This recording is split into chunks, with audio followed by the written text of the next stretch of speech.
Blog Talk Radio.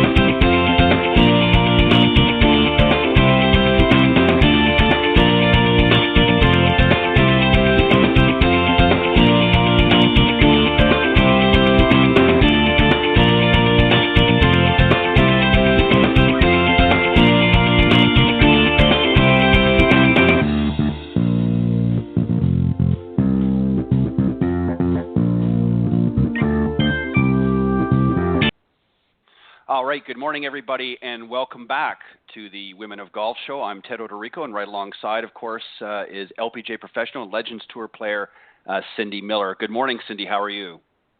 Good morning, Ted. I'm doing great. How are you? I'm doing fantastic. Welcome back, everybody. As most of you that had tuned in the last couple of weeks or tried to tune in the last couple of weeks, we had some technical issues which have now been resolved, so I'd like to apologize first and foremost for that on behalf of Cindy and I for any inconvenience, and we know that, and also particularly to our guests, Deb Vangelo, of course, was our guest, supposed to be our guest last week, and a serious technical issue, and we had to cancel literally last minute. So we apologize to Deb and also to the listeners that were tuning in to listen to Deb. So again, I apologize profusely for all of you, but welcome back. We're glad to be here. We've got a great show for you this morning. Let me just tell you first off who's going to be coming on. Winner on the Symetra Tour from this past weekend, Clarissa Guce, is going to be joining us here in just a few moments. And then a little bit later on, she's actually coming back. She was on the show a couple of years ago. LPGA professional Jean Bartholomew is going to be joining us in the second half of the show. So we're looking forward to welcoming Jean back as well. For those of you tuning into the show, we are live, of course, from 9 to 10 a.m. Eastern Standard Time here on blogtalkradio.com. Easiest way to find us is, again, go to blogtalkradio.com. Up in the search key, type Women of Golf, and that will take you to the program show. And as I said, it's live on Tuesday mornings from 9 to 10 a.m. Eastern. But if you can't join us on the live broadcast, not to worry. Go to the link that I mentioned, blogtalkradio.com/Women of Golf. And you can just scroll down to the on-demand section, as all of the shows, of course, are previously or are auto-recorded, so you can listen to any previously aired broadcasts, including today's show. So, but thank you for those of you joining us live. And Cindy, a couple things. First off, where are you this morning, and what are you up to? I am at the Grove Park Inn in Asheville, North Carolina, at the American Financial and Legal Network National Conference, where I gave a speech yesterday entitled Own Your Game. So it could be business, sport, or life, Ted. Very good. And I'm sure that it was well received. Obviously, you talked about, I'm sure, a little of everything, but can you give us kind of just a little overview of some of the things that you talked about during your speech? Well, these are servicers and mortgage holders and attorneys that all work together when people don't pay their bills. Oh, okay. And so what we discussed was what happens in their offices and how can people learn to get along better. And how can you learn to own your game, to be comfortable in your own skin, confident in your abilities, so that you can do your job, with courage, if you will, because they've got a lot of different things that they have to handle with people that are very sensitive issues. So what we talked about was what motivates people. Like you might have the CEO of the company who wants to get a contract out, and you've got a brand new attorney or an accountant who's trying to make sure they're pining for perfection, and the CEO of the company's like, I don't care if the I isn't dotted perfectly, but we got to get this out. So everybody, one person's worried about getting all the details right, and the other one's worried about return on investment and efficiency. So how you can basically deal with each other and learn how to get along better so there's less conflict. Yeah, and that's a balancing act too, because again, you're dealing with different personalities, of course, which is always can be difficult. But you're dealing with different viewpoints as well. As you said, one's looking for more profits and looking to capitalize that, and the other is more of a stickler for detail. So that's definitely a balancing act, and I can see how your speech would sort of help compass that all together. Now, you also mentioned too, just before we went on air, that you're also going to be playing some golf. So is there a tournament this week? No, there's an event here today. Their okay. networking event is, some of the group is going to the Biltmore Estate to tour that, and half of the other people are going to play golf. So I'm playing golf with one of the groups here, and what the law offices and firms basically bought me. I'm a golf whore today. No. It's kind of fun. Yeah, it's always good to do those types of corporate events and things like that, and also gives you an opportunity to tune up your game, if you will. Because I know, as you know, Cindy, when you're in this profession as a teacher professional, I mean, obviously you've played much golf in your career as a professional golfer, but when you sort of flip the hat and get into the teaching side of things, it's not always easy to actually get out and play yourself because you're so busy giving lessons and speeches and things like that. So sometimes it's not always easy. So, sometimes it's not even. The fact that we've got an event in a couple of weeks, and it's like, oh boy, I was even going to try to go play in the Ohio State Open coming weekend, and I can't do it. I've got too many lessons. So you have to depend on your muscle memory, if you will, and it's not always that easy. So you got to do what you got to do, though. That's right, and that that's really feeds into that own your game, is you really have to understand your own game. Too many people worry about other things outside, and really that you need to focus more inward and able to handle yourself out in the golf course. Just very quickly, because I see that we have Clarissa on board here, so I don't want to get into too much of her time. But very quickly, of course, the Open Championship was this past weekend, and congratulations, of course, to Henrik Stenson, who battled it out quite nicely against, of course, Phil Mickelson. And this was the first major championship for a Swedish golfer who plays, of course, both on the PGA and the European Tour. I didn't get a chance to watch all of it. I just was very busy this weekend, but did catch a few of the highlights in that, and it was a very, very exciting championship. Were you able to catch any of it at all through the weekend? You know what? I wasn't. I was flying on a plane all day on Sunday, and I could not see it, but I found out what happened, and wow, did they play good or what?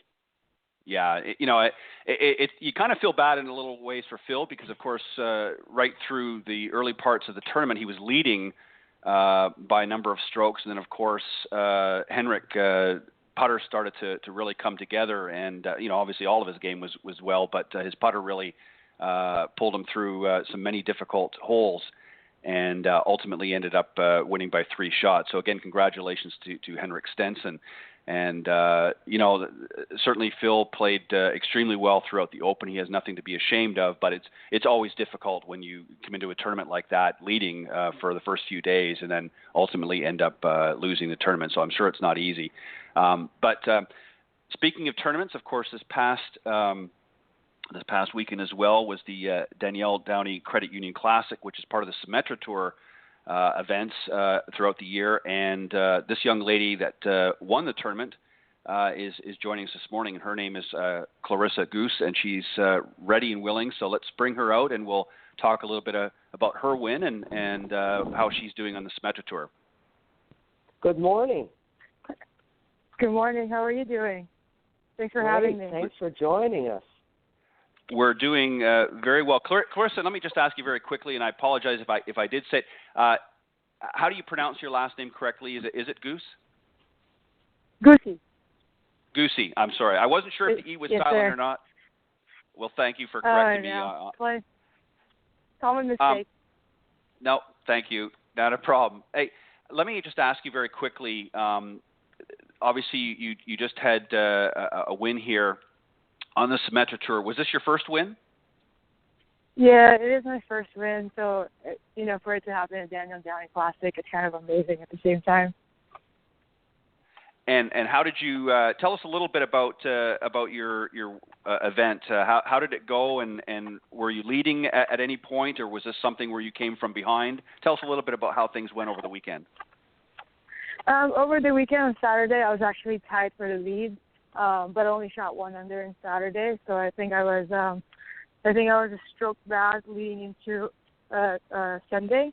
But I think I had a great front 9 and ended up actually being, I think, 2 up by the turn and then made eagle on 10, and I think I was 3 up at the time, but I made a triple on 12 and I actually became 2 back really, really quick, but ended up making 2 birdies back to back and birdie 18 and ended up being enough for the win. Wow! Congratulations first off on the win. It's always nice to get that first one under your belt, and it gives you some momentum, of course, going into the next events and so forth.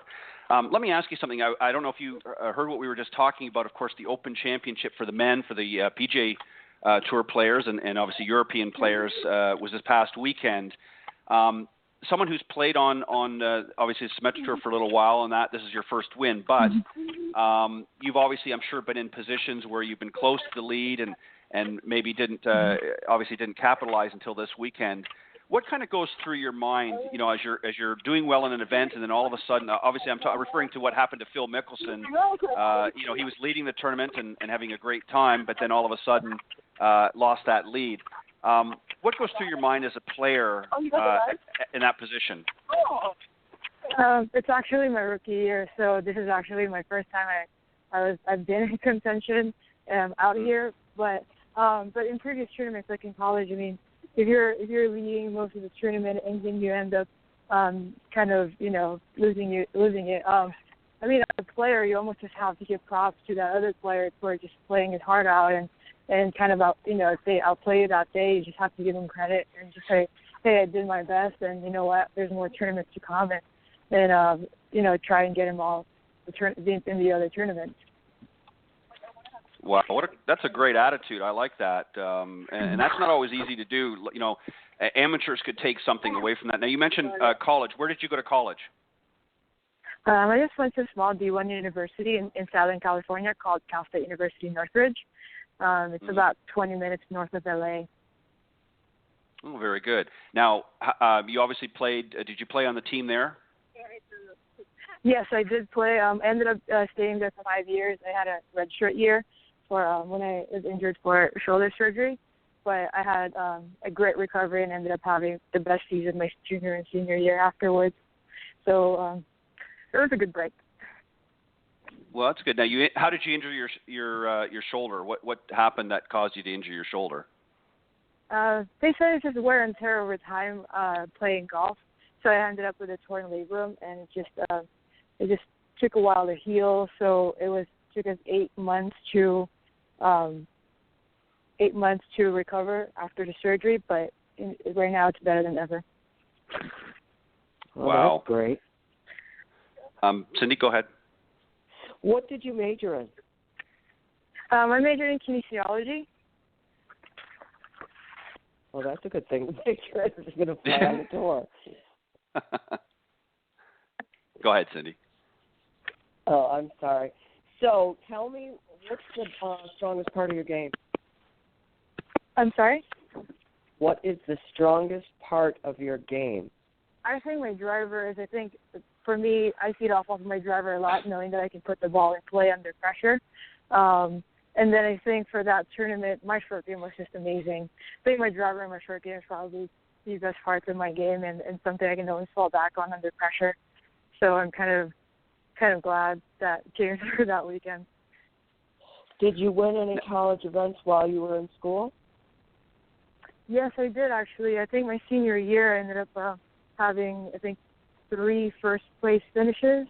One of them I lost in a playoff. I can't call it a first-place finish, but I had 4, I guess. But, so I had a few wins my senior year. I think 1 my junior year, so I think 5 in total. Oh, wow. That's very awesome. Very impressive. Yeah, that's incredible. That's very impressive. Clarissa, let me ask you. How long has it, hang on one second, how long has it taken you to get comfortable being out there Were you comfortable immediately? No, definitely. It's such a big transition jumping into even after college where everything is sort of taken care of for you. You know, like your coach and everybody and your teammates are there. While then you're out here, you're just pretty much by yourself. So I think, you know, I won't completely say I'm completely comfortable, but I'm trying to find my way. It's still my rookie year, so I'm still learning plenty out here. What's some of the hardest things that maybe, you know, for the amateurs that are listening out there, for a touring professional like yourself? You mentioned this is your rookie year, so obviously you're still sort of getting your feet wet, if you will, while being out on tour. What's some of the hardest things that you found to adjust? Is it the traveling? Some people say that the traveling can be very difficult because you're kind of living out of a suitcase a lot of the time, especially if you're going back-to-back events. Or what were some of the things that you found challenging so far to deal with? Definitely the travel. You know, most of us drive to the tournament, so most of the tournaments are, you know, 5, 6, maybe 7 hours apart. And it's, you know, back to back to back. It's usually at least 2 or 3 week stretches. And so that transition from going into, you know, and maybe you're in college or you play mini tours, you play 1 week and take the next week off from a tournament. Well, out here it's pretty much go every single week. And when you get a week off, it's not really a week off because you're taking that week off to kind of, you know, sharpen up the stuff that you were kind of faulting at during your stretches. But and also it's a lot more lonely because of, you know, most of the time you are by yourself, and so it's just trying to find ways with kind of sort of, you know, keeping yourself entertained and not to think about too much golf and stuff like that. And I think that's kind of the most difficult part is, you know, making sure that you do your work, but at the same time having fun while you're out here. Right. Now, obviously, you know, you're competitive with the other ladies that are out on tour, but I know that they support one another. I know that there's sort of a camaraderie, if you will. Cindy, I know you can attest to this with many of the people that you've met over the years on the LPGA tour. But who's your biggest support, Clarissa, when you're out there?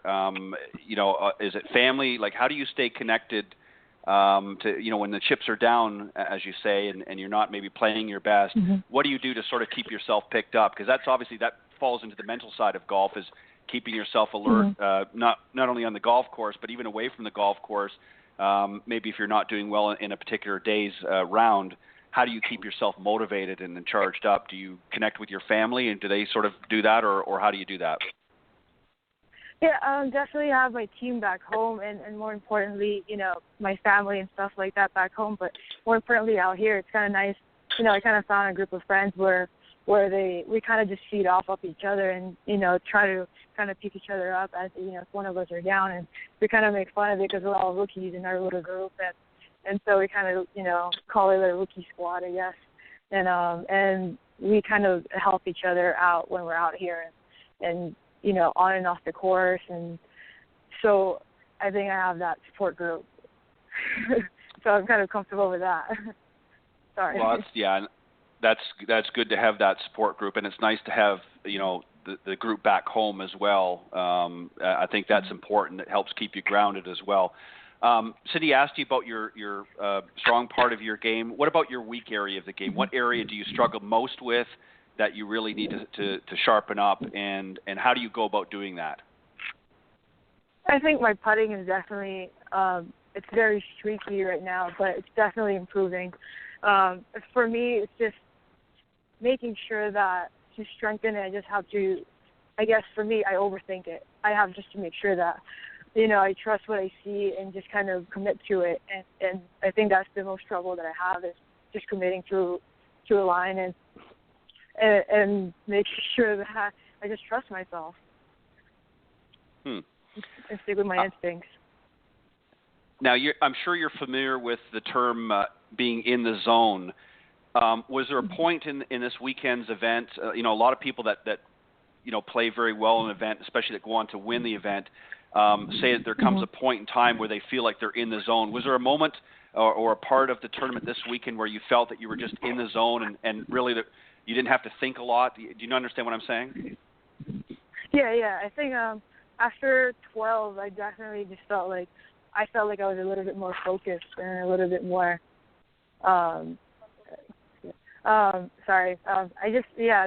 After 12, I felt like I was a little bit more focused, and for some reason, it's almost like I couldn't do anything wrong. Like I hit some risky shots that I shouldn't have, and ended up being right. And for some reason, it just worked out, and I couldn't even describe what was going on, but I guess that's kind of the definition of being in the zone.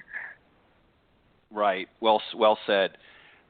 If you could maybe give some advice to the amateurs out there, because obviously, as you said, in between, sometimes when you have a week off and that, you've got to keep your game sharp and that.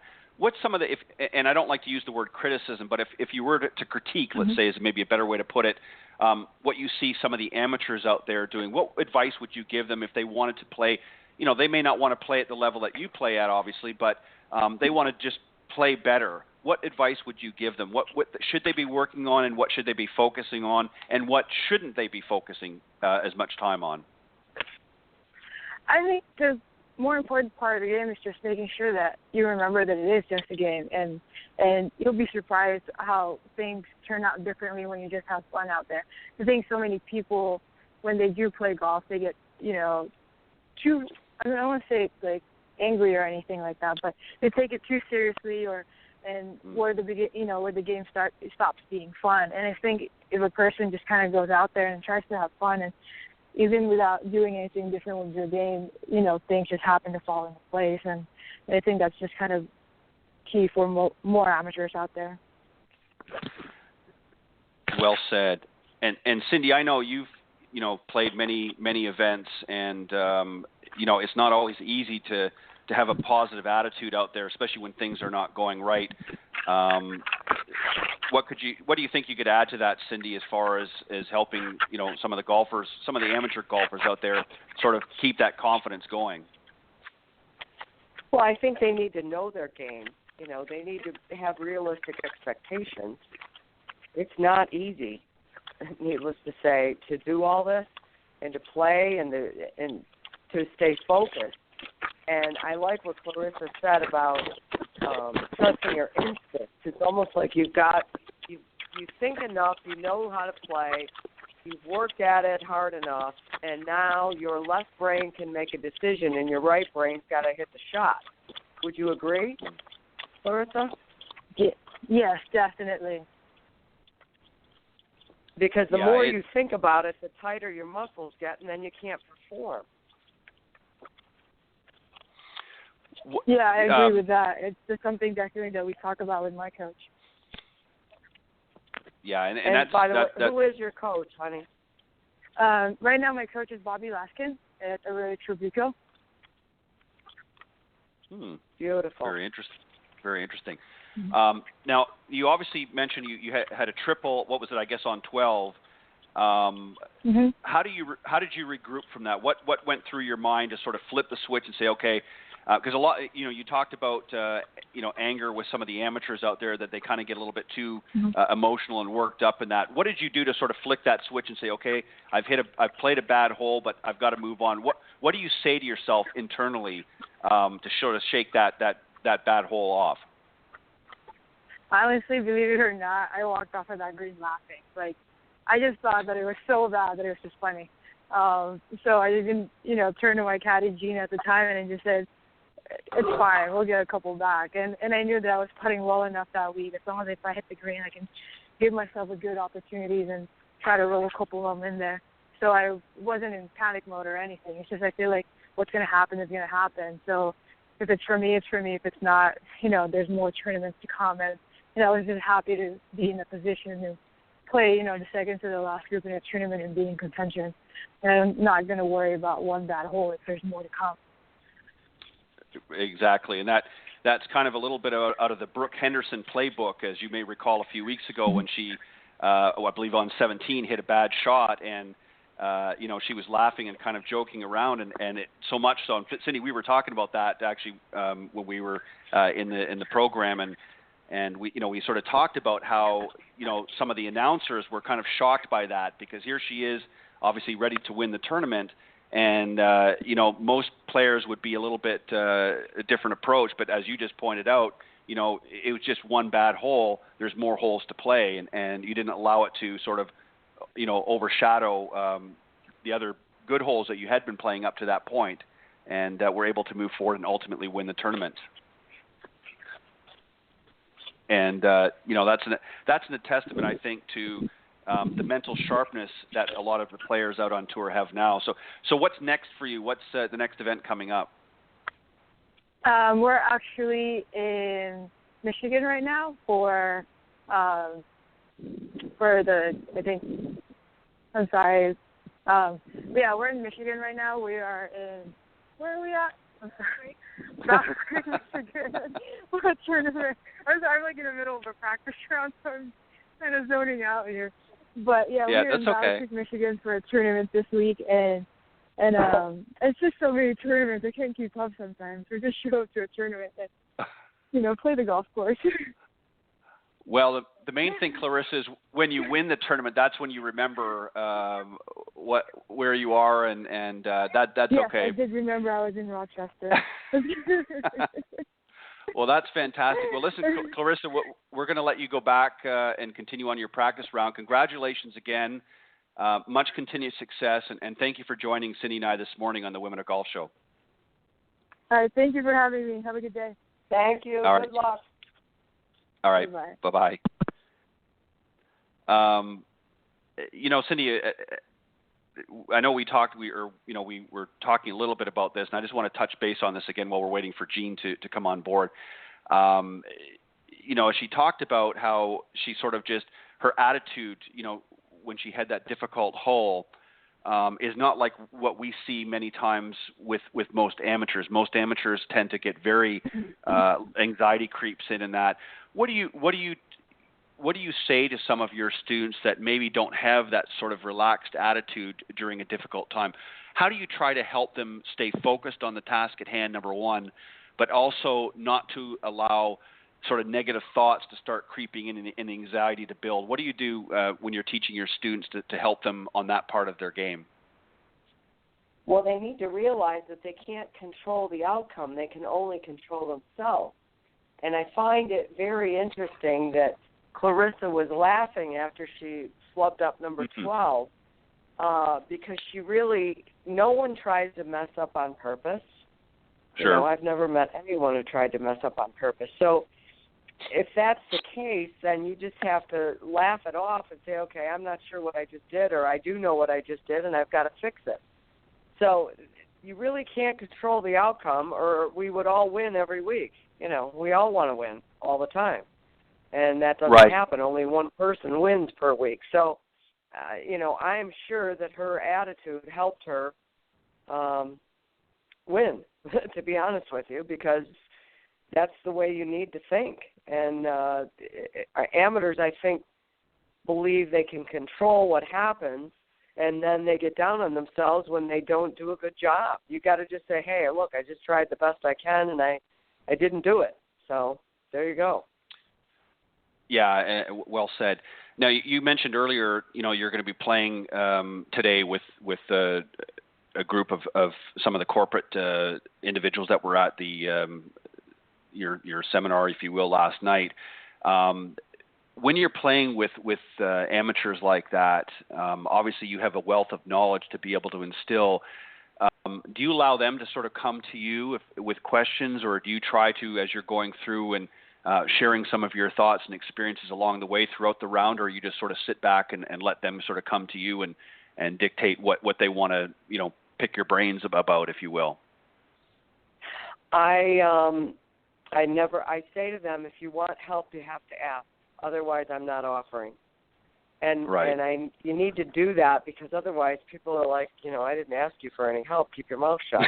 And it's an intrusion. Well, it's an intrusion, really. Right. So you need to know when to talk and when not to talk. So that's my personal opinion. A lot of people think they're supposed to help, and they open their mouths. I mean, how many times have you gone to a range and seen some stranger walk up to somebody and start telling them what to do, and it's like, excuse me, I didn't ask for this. Quiet. So I always Yeah. tell them, I'm here to help you, but you have to ask me for it. Yeah, I've practicing myself on the range many times have looked up or down and seen some people struggling, and it's very tempting, especially doing what we do, to want to go over there and offer some words of encouragement or some advice. But yeah, you have to kind of button it up because some people don't always receive it too well.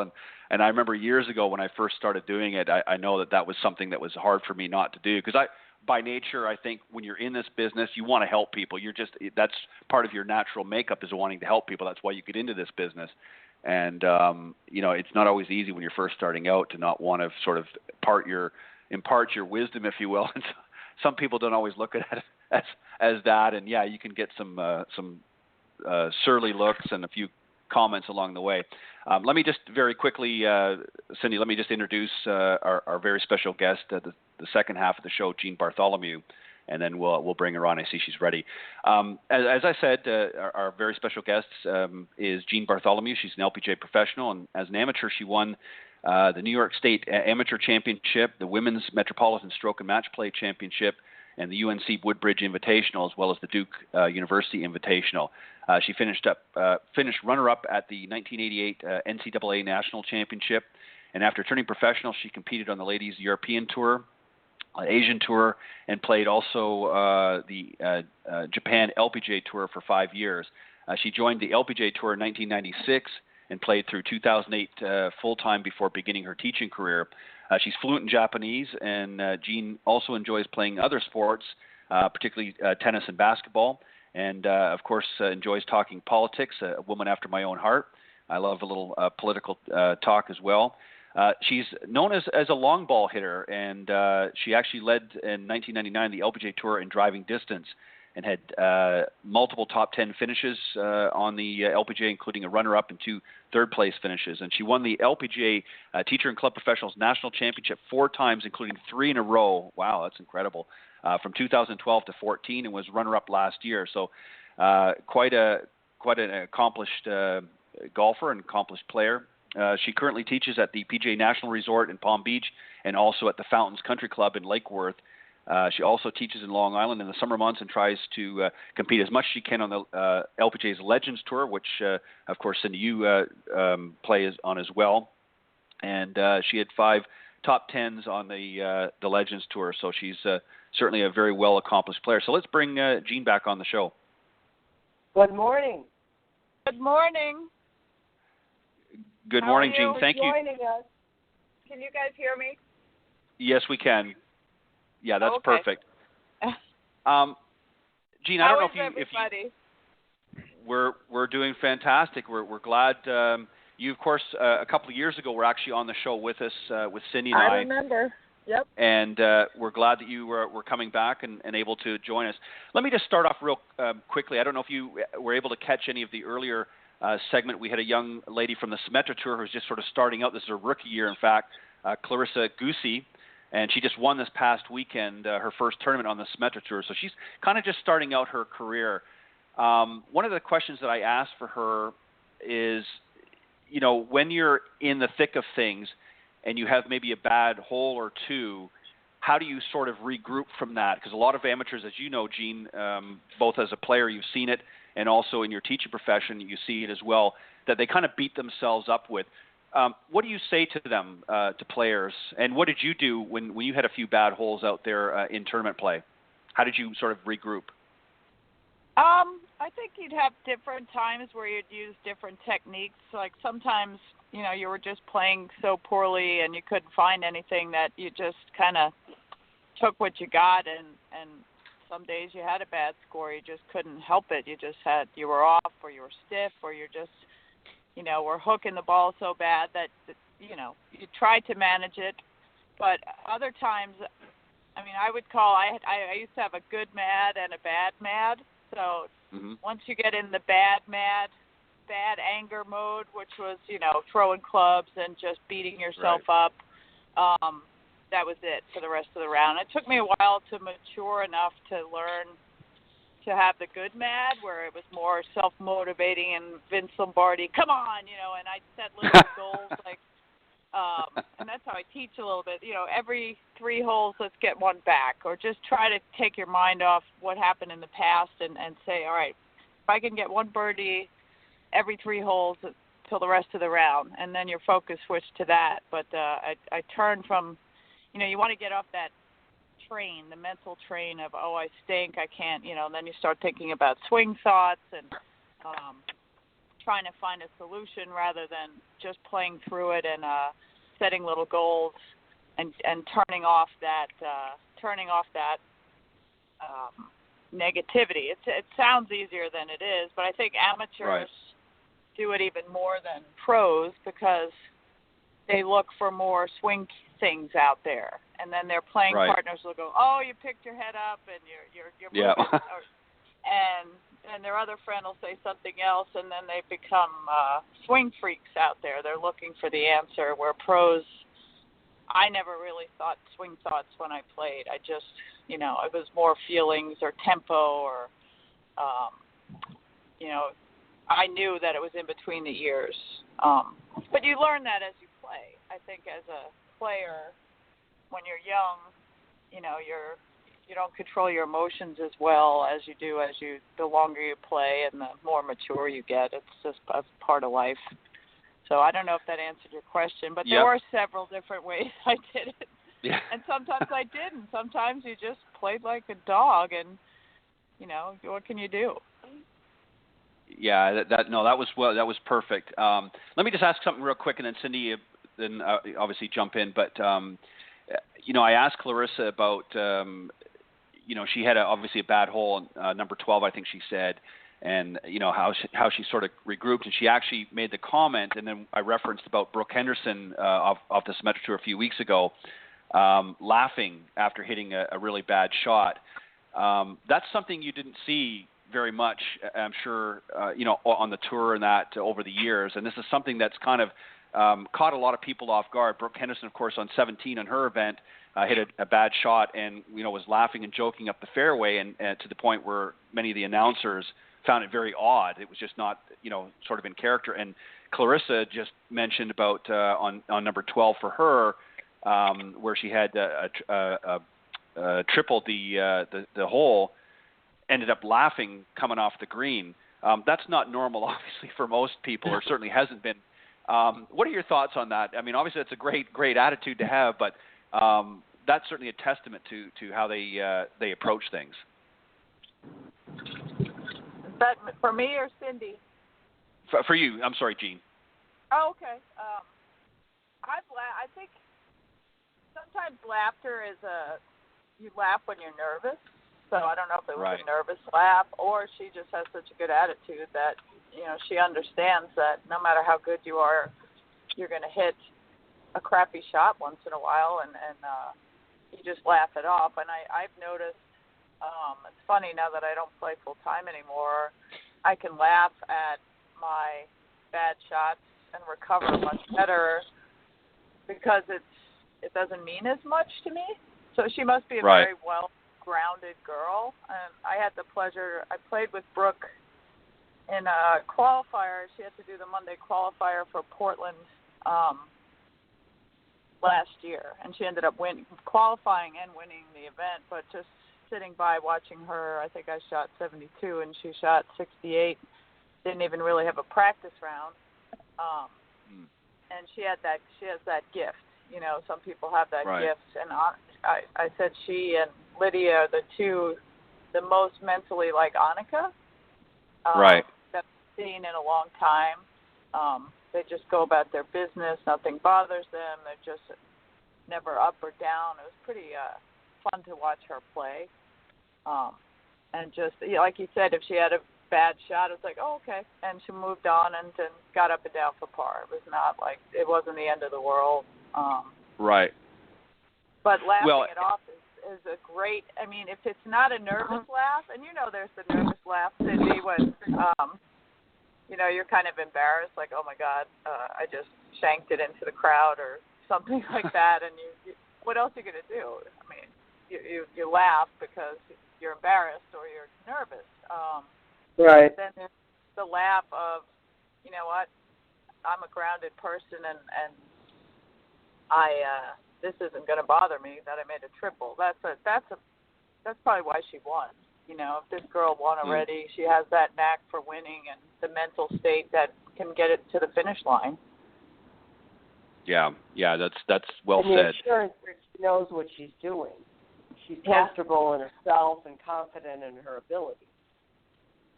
And it's not a life and death thing. You know, for some people it's life and death. Yeah. You know, something, Cindy, too, that and I know you've said this many, many times on the show, and Jean, I'm sure you would concur with this.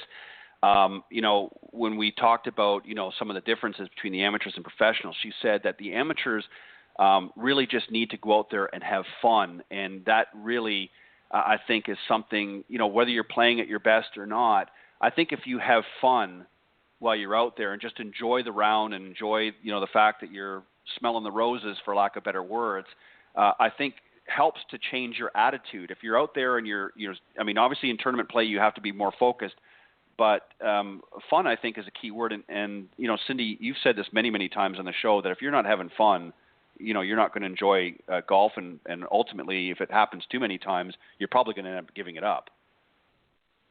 Absolutely. I mean, fun is relative. I mean, when you think of when you're playing golf, what is the total of time you actually have to focus on? It's like 18 minutes out of the whole time you're out there, you're actually preparing for and hitting shots.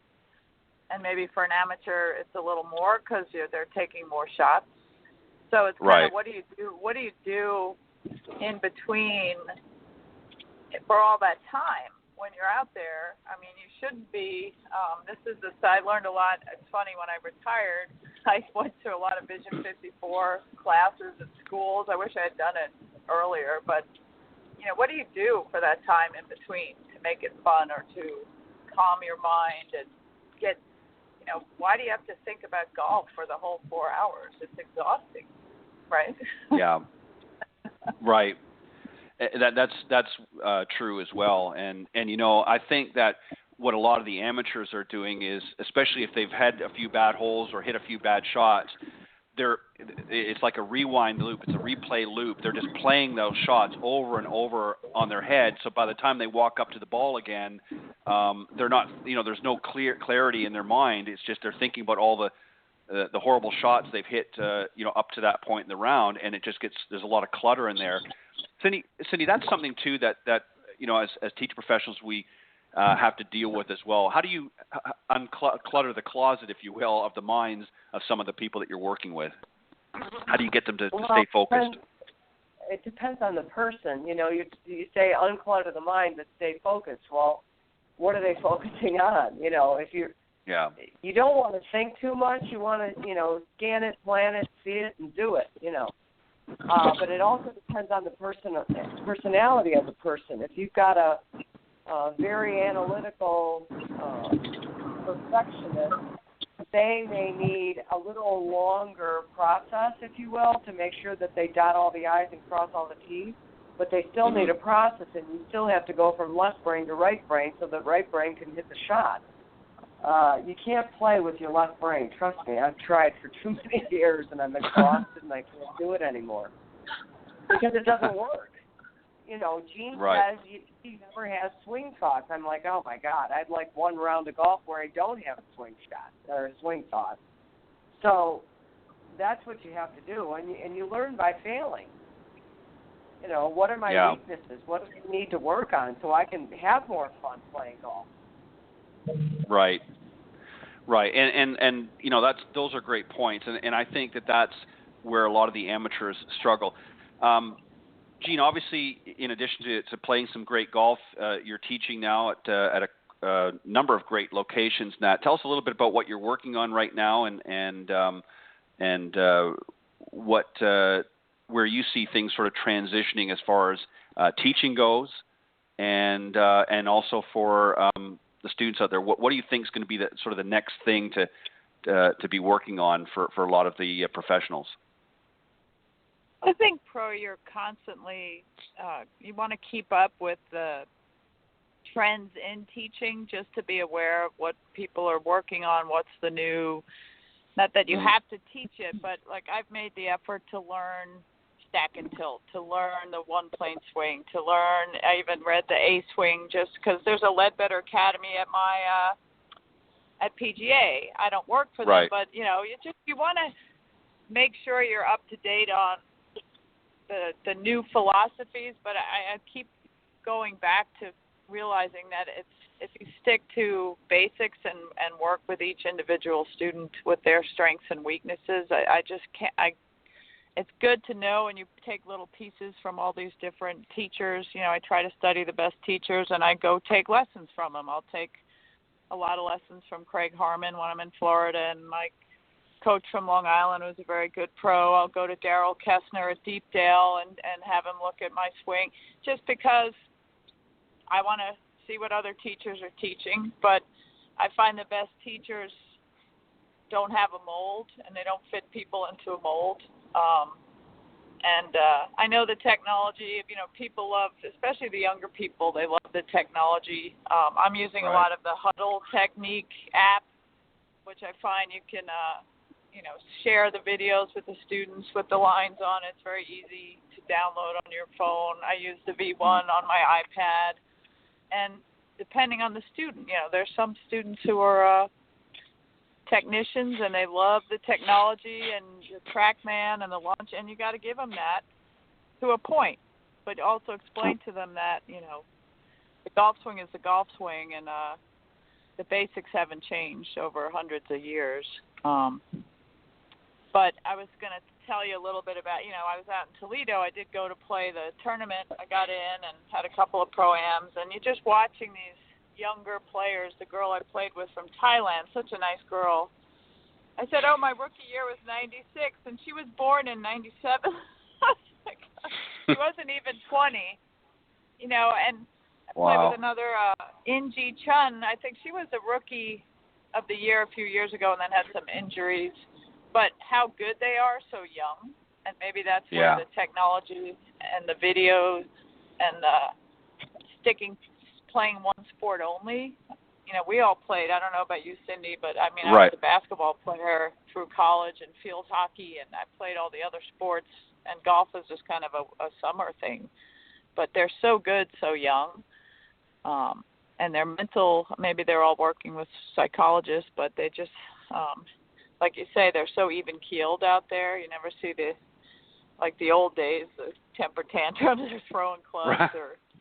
It's a different breed of player. Not that they were very nice girls, but such refined games for the age that they're at.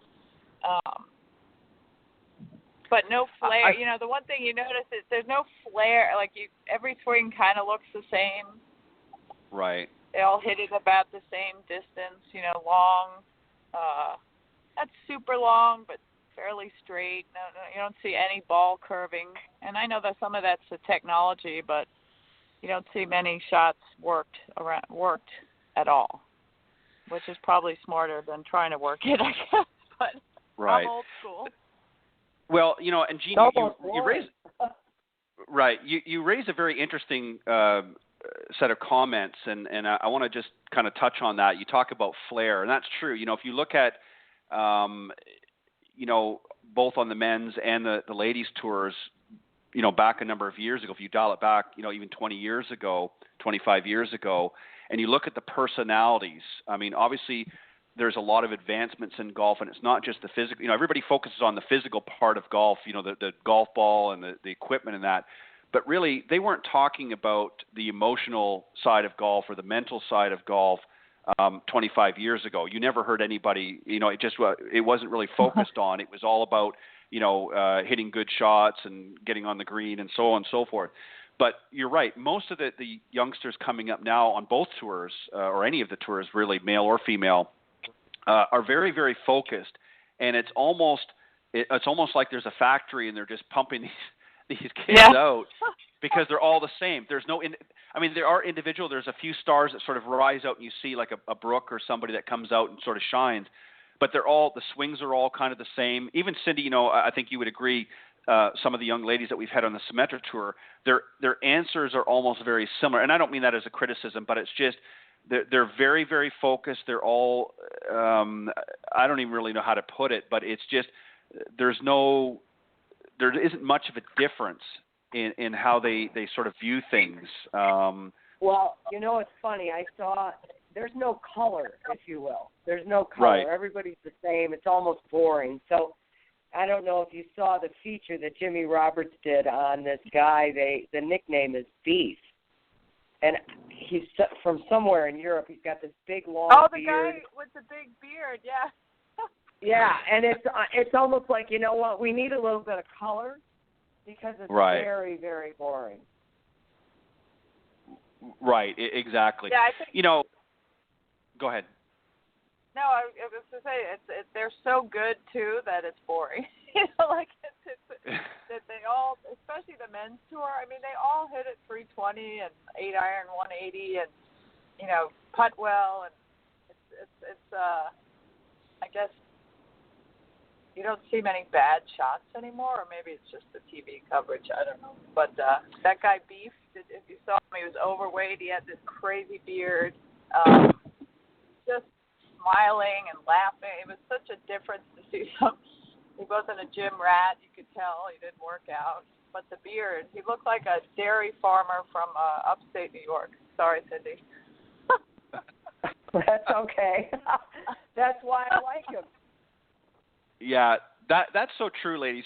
That is very, very true. When you think about the players today, and I think it's a good thing in some ways. I mean, obviously, it's good that people are more conscious of their, of their, not so much their appearance, but they want to be in good shape, so they've got personal trainers. I think there's more available to the touring professional, at their disposal, if you will. There's psychologists, personal trainers, that sort of thing, swing coaches. They've got it all there. Academies. Right, academy. Yeah, exactly. They're churning them out, like I said, like a factory. I had on the other program that I do on Thursday nights, Golf Talk Live, I had recently Byron Casper on there. I'm sure, obviously, both of you know. And he talked about really when his father, Billy Casper, the late Billy Casper, played, and how really there was they all sort of had their own unique personalities out there. They were all different. His dad was very, very reserved, very kind of conservative in his play. And then you had other players that were more aggressive and things like that.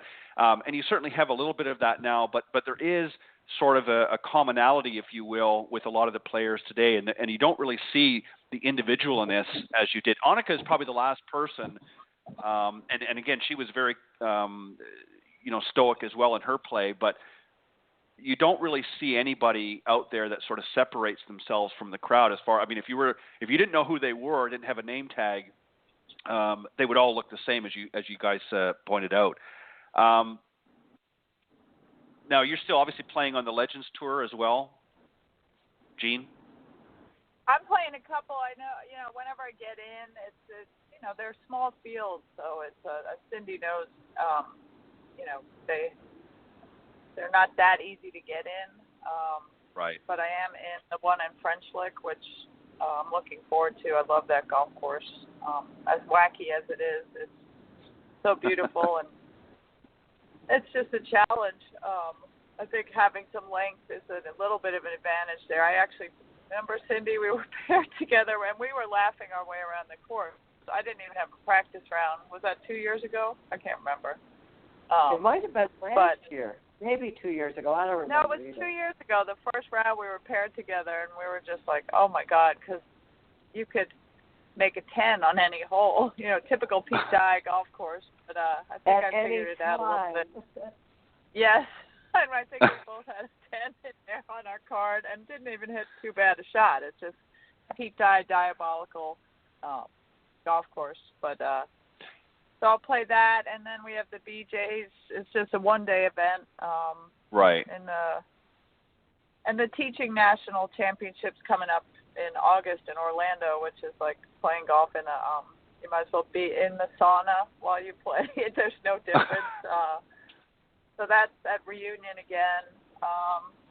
And that's about it for me. I mean, this is kind of my little bit of, I'm actually headed right now to give some lessons. I still teach in the summer, but my main teaching is fall, winter, spring is my peak season down in Florida. And I still try to play a little bit, but, bummed because I'm struggling. I tore a muscle in my hip at Phoenix at the Legends event. I don't know how I did it, but it's taken a long time to heal, and I thought it was healed and went to Toledo and kind of felt it rip again. So that's what my issue is.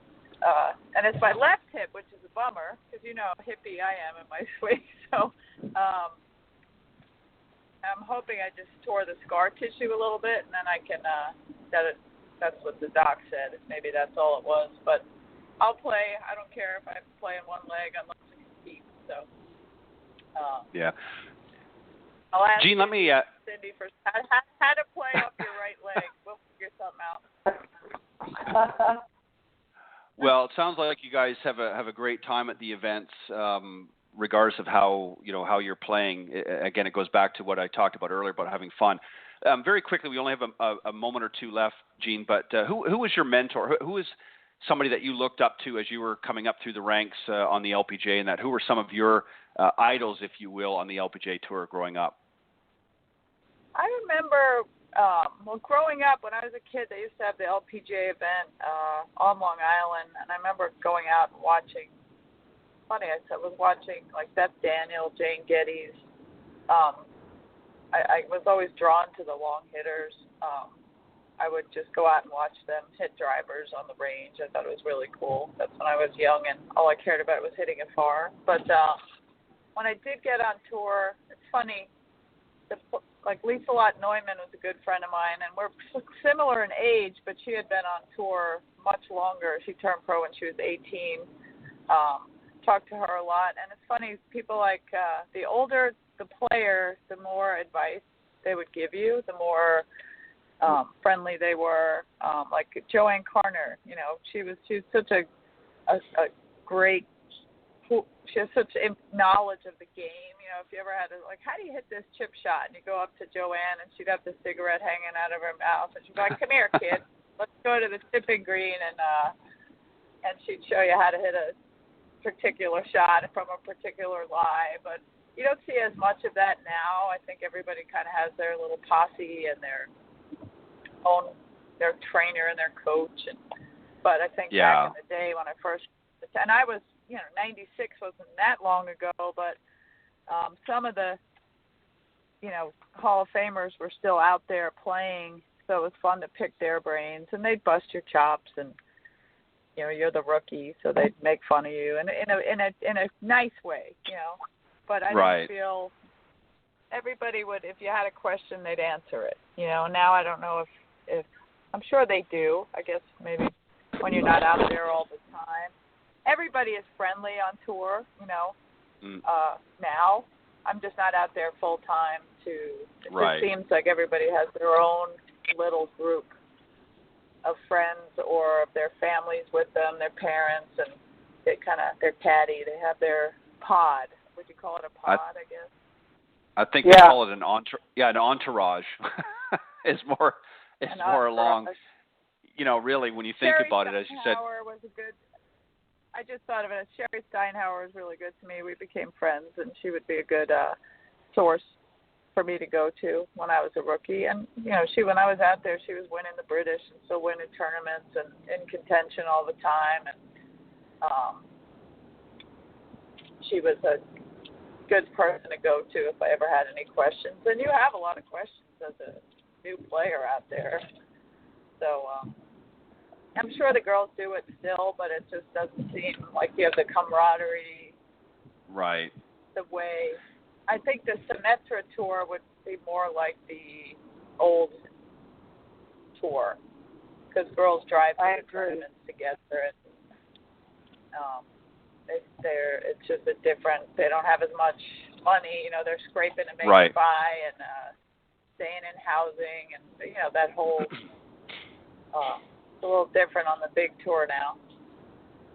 Yeah, and Clarissa alluded to that a little bit ago. She talked about how they, the traveling and the commuting between the different events and that, it might be 7.5, 8 hours drive between the events. And I think it's, they sort of have their group, if you will, of people that they travel with and partner with and that. But you're right. I think there is a little bit of a more camaraderie that way. But well, Gene, we want to thank you for coming back on this morning. We appreciate you giving of your time, and it's been fun. It's been interesting catching up, and we would love to have you come back on. Anytime.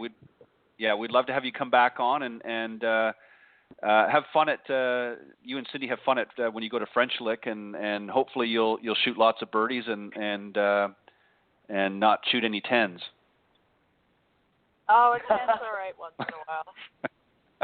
Keeps you grounded. That's right. Well, thank you so much, Cindy. We'll see you in Indiana. Okay, honey. Have a great one. All right, take care. All right, thanks. All right, thank you. Bye. All right, that was Gene Bartholomew. Very grounded, very interesting LPGA professional, and of course, just a great asset to the game. Cindy, our time's up. I know you've got to get going in that, so I appreciate always your help with the program and that, and it's good to be back. And again, we appreciate all of those listeners out there, and we will be here next week on the Women of Golf Show at 9 a.m. Eastern Standard Time, so we hope you'll come back and join us. And for those of you that weren't able to tune in live, let me just read out very quickly that link. It's blogtalkradio.com/Women of Golf. If you go there after the broadcast, the recorded version will be available so you can listen at your leisure. But thank you for joining in, and we look forward to seeing you. And Cindy, have a great rest of your week, and I will see you next week here on the Women of Golf Show. You do the same. Thanks, Ted. All right. Thank you. Bye-bye. Sorry about that.